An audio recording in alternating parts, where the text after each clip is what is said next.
Hello student, video में आपका फिर से एक बार स्वागत है। एक फूल की चाह इस कविता में हमने देखा था कि कैसे मंदिर में सुखिया के पिता मंदिर में जाते हैं तो कुछ लोग उनको पकड़ लेते हैं और कहते हैं कि तुमने मंदिर में प्रवेश करके मंदिर में देवी का अपमान किया है, तुम अछूत हो, इसलिए मंदिर में प्रवेश तुम नहीं कर सकते, फिर भी तुमने मंदिर में प्रवेश किया है। आगे देखते हैं। मेरे हाथों से प्रसाद भी बिखर गया, हाँ सबका सब, हाय अभागी बेटी तुझ तो कैसे ये पहुंच सके यह अब। न्यायालय ले गए मुझे वे 7 दिवस का दंड विधान, मुझको हुआ था मुझसे देवी का महान अपमान। अब इस स्टैंजा में हमने कल भी देखा था कि न्यायालय सुखिया के पिता को, वो जो लोग हैं जिन्होंने उनको पकड़ लिया था, वो उनको पकड़ के न्यायालय लेके जाते हैं और इस गुनाह के लिए उन्हें 7 दिवस का दंड दिया जाता है।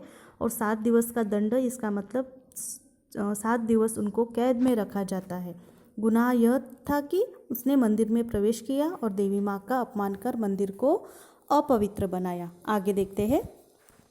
मैंने स्वीकृत किया दंड वह, शीश झुकाकर चुप ही रह, उस असीम अभियोग दोष का क्या उत्तर देता क्या कह।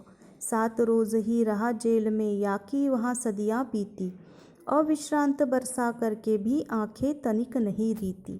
यहाँ पे दिया है कि सुखिया के पिता को जो दंड सुनाया गया था वह दंड उन्होंने चुपचाप से स्वीकार किया, क्योंकि उनकी बात वहाँ कोई नहीं सुन रहा था। उन्होंने सोचा कि सच में अगर मैंने ऐसा पाप किया है तो मैं क्या उत्तर दूँ और क्या कहूँ। 7 दिन तक उन्हें जेल में रखा। जब वह कैद थे तो उन्हें ऐसा लग रहा था मानो सदियाँ बीती है। रोने के बाद भी अब आंखों से उनके आंसू नहीं निकल रहे थे। आगे देखते हैं। दंड भोग कर जब मैं छूटा पैर न उठते थे घर को, पीछे ठेल रहा था कोई भय जर्जर तनु पंजर को। पहले की सी लेने मुझको नहीं दौड़ कर आई वह, उलझी हुई खेल में ही हाँ अब की दी न दिखाई वह। इस स्टैंजा में दिया है कि दंड भोग कर जेल से जब सुखिया के पिता निकल कर बाहर आए, दंड भोग कर जब वे घर की तरफ चलने लगे तो उनके पैर ही नहीं उठ रहे थे, उनकी घर जाने की हिम्मत नहीं हो रही थी। ऐसा लग रहा था कि शायद उनके शरीर को कोई पीछे खींच रहा है।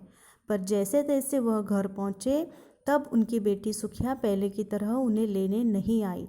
जैसे वे पहले काम से घर लौटते थे तब सुखिया दौड़कर उनके पास आती थी, पर अब वह नहीं आई थी।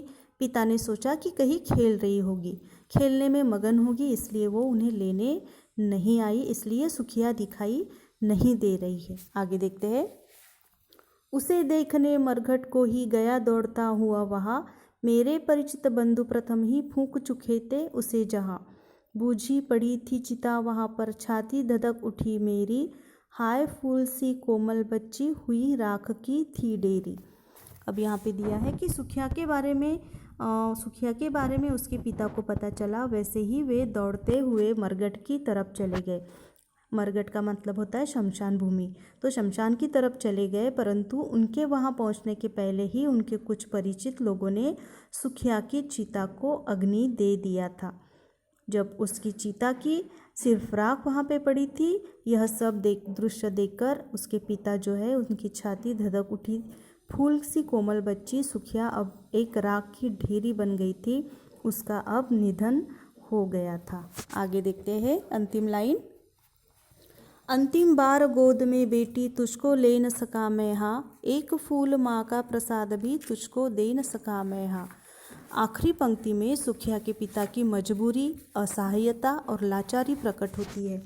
वे कहते हैं कि आखिरी बार भी मैं अपनी बेटी को गोद में नहीं उठा सका, आखिरी बार अपनी बेटी के समीप भी मैं नहीं रह सका, उसे ऐसी हालत में अकेला छोड़ना पड़ा, उसकी अंतिम इच्छा भी मैं पूरी नहीं कर सका।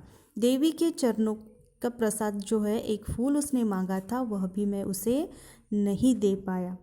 तो यहाँ पे कविता हमारी समाप्त होती है। मैं एक बार फिर से आपको कविता का सारांश स्टार्टिंग से समझाती हूँ, जिसे सुनकर आपको पूरी आइडिया आ जाएगी।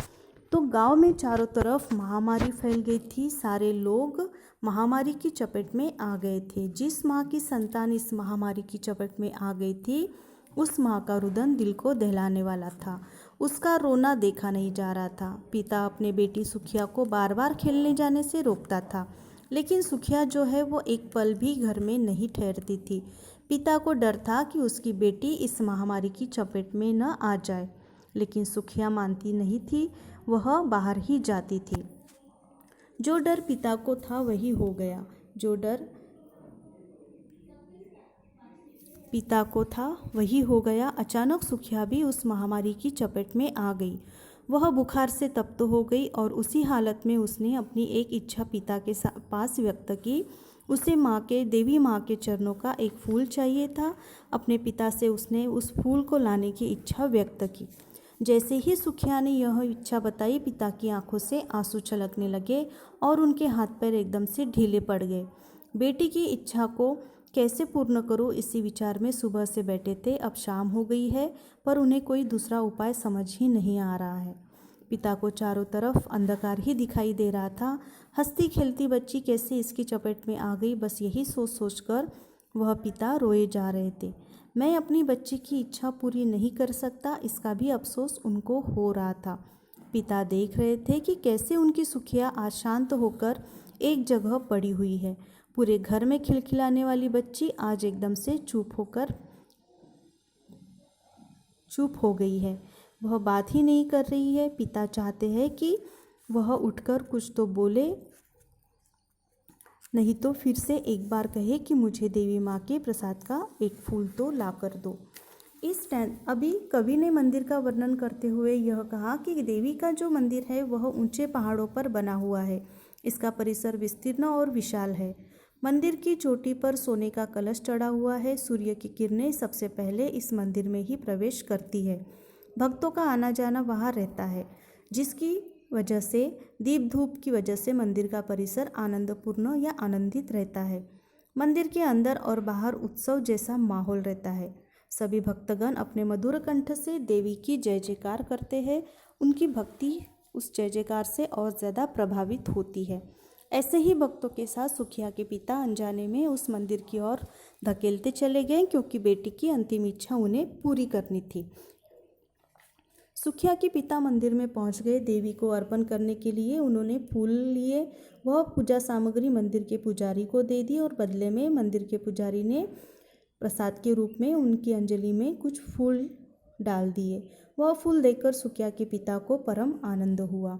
उन्होंने सोचा कि ये पुण्य पुष्प अब मैं अपनी बेटी को दे दूंगा तो वो और ज़्यादा आनंदित हो जाएगी।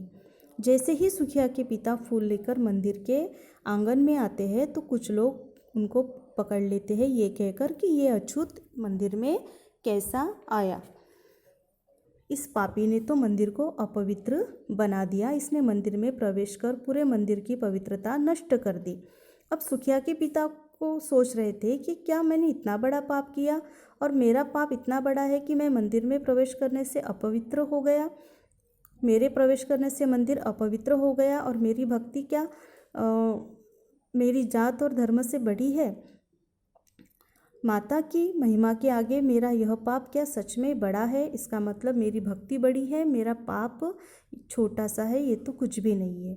सुखिया के पिता को जब कुछ लोगों ने पकड़ लिया तो वे बार बार उनसे विनती करते रहे कि क्या एक माँ के भक्त के लिए तुम लोग ऐसा छोटा विचार करते हो, और वो भी माँ के सामने? ये तो लज्जा करने वाली बात है। उनके हाथों से जो फूल थे वो फूल नीचे गिर गए और पंडित उनको पकड़ लिया गया तो वो नीचे फूल सारे गिर गए थे और उनको पकड़कर न्यायालय लेके गए। जब न्यायालय में उनको 7 दिवस की जेल दे दी, 7 दिवस उनको कैद करके रखा, तो वो 7 दिवस उनको बहुत ज़्यादा बड़े लगते थे, मानो सदियाँ बीत गई हो। जब वो दंड भोग कर वापस अपने घर की तरफ चले तो उनकी हिम्मत ही नहीं हो रही थी घर की तरफ जाने की। फिर भी वो जैसे तैसे घर पहुँचे तो उनको लेने के लिए उनकी बेटी पहले जैसे दौड़कर नहीं आई, तो शायद खेल रही होगी, यह सोचकर उन्होंने अपने मन को समझाया। अब सुखिया के बारे में जैसे ही उनको पता चलता है कि सुखिया अब इस दुनिया में नहीं रही, आजू बाजू वाले लोग, परिचित वाले लोगों ने उसकी चिता को अग्नि दे दी। और सुखिया के पिता को जब ये बात पता चलती है तो वो दौड़ते हुए उस शमशान भूमि पे जाते हैं जहाँ पे सुखिया को जलाया गया था या चिता को अग्नि दे दी गई थी। अब सिर्फ वहाँ पे उसकी चिता की एक राख बनकर रह गई थी। सुखिया के पिता की मजबूरी, असहायता और लाचारी प्रकट होती है। इस कविता से हमें यही दिखाई देता है कि कैसे वो एक असहाय बाप अपनी बेटी की इच्छा पूरी करने के लिए मंदिर जाता है, लेकिन मंदिर में कुछ उसके साथ अलग ही घटना घटती है। तो यहाँ पर इस कविता के माध्यम से हम देख सकते हैं कि समाज में कैसे नीची जाति के लोगों के साथ व्यवहार किया जाता है, उनकी परिस्थिति का मजाक उड़ाया जाता है। अगर सुखिया के पिता उस मंदिर से निकल जाते तो वे आज अपनी बेटी को वह फूल दे देते ताकि उसकी बेटी की अंतिम इच्छा पूर्ण हो, पर ऐसा नहीं हुआ। उन्हें अपनी बेटी को मजबूरन दूर रहना पड़ा। अंतिम समय में भी वे अपनी बेटी को ना देख पाए और ना ही उसे गोद ले पाए। एकदम से उनके हाथ सुखिया की बुझी हुई चिता की राख ही लगी थी, जिसे देखकर वे बहुत ज़्यादा रोए। तो इतनी मार्मिक ढंग से यहाँ पे इस कविता में कवि ने एक असहाय बाप की लाचारी, मजबूरी और अपनी बेटी से दूर रहने की पीड़ा, इस सारी चीज़ों को इस कविता के द्वारा दर्शाया गया है। तो यहाँ पे कविता हमारी समाप्त होती है। आगे प्रश्न उत्तर का जो भाग है हम नेक्स्ट वीडियो में देखेंगे। धन्यवाद।